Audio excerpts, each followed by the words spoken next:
مراسمی گرامی داشت از 10 ماه محرم یا روز شهادت سومین امام شیعیان در بلخ. باشندگان شهر مزار شریف این روز را در تکیه خانه هایشان برخلاف سالهای قبل تجلیل کردند.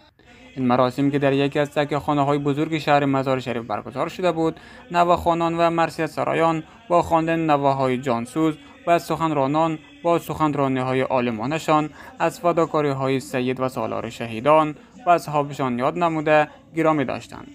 سید حیدر هاشمی امام جمعه شهر مزار شریف میگوید که امام حسین و یارانش درخت اسلام را با خونشان آبیاری کرده و درس اخوت و برادری را از خود برای پیروانش جا گذاشتند.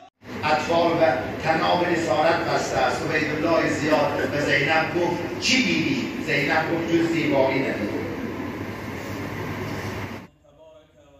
این سخنران‌ها از جانفشانی‌ها و ایثارگری‌های حماس سالان عاشورا به نیکو یادآوری کرده و با اشاره به مشترکات موجود میان مذاهب در افغانستان از پیروان مذاهب خواستند که تا به مشترکات همدیگر توجه نموده و به عقاید همدیگر احترام بگذارند. پیام حضرت امام حسین برای رهروانش، برای پیروانش، برای محبانش تا روز قیامت چه هست؟ حضرت امام حسین درس شهامت داد، درس عدالت داد، درس مردانگی و غیرت داد، درس قیام و پیکار و جهاد و مبارزه علیه طاغوت و باطل داد. برخی از این باشندگان میگویند که عزت و ایستادگی را باید از امام حسین آموخت.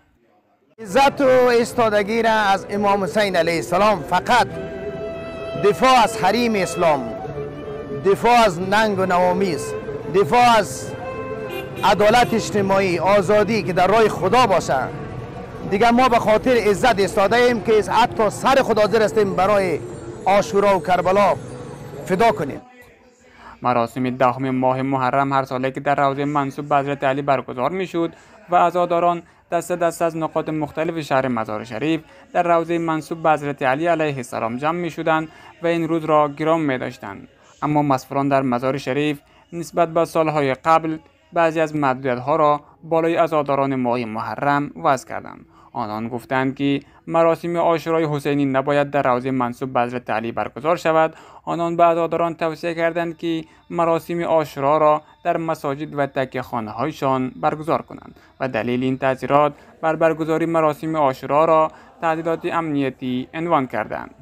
مراسم عاشورای حسینی که از آن به 10 محرم یاد می‌کنند، یکی از رخدادهای تاریخی صدر اسلام است که شیعیان آن را گران می‌دارند و همه ساله این مراسم در شهرهای مختلف افغانستان و کشورهای اسلامی برگزار می‌شود.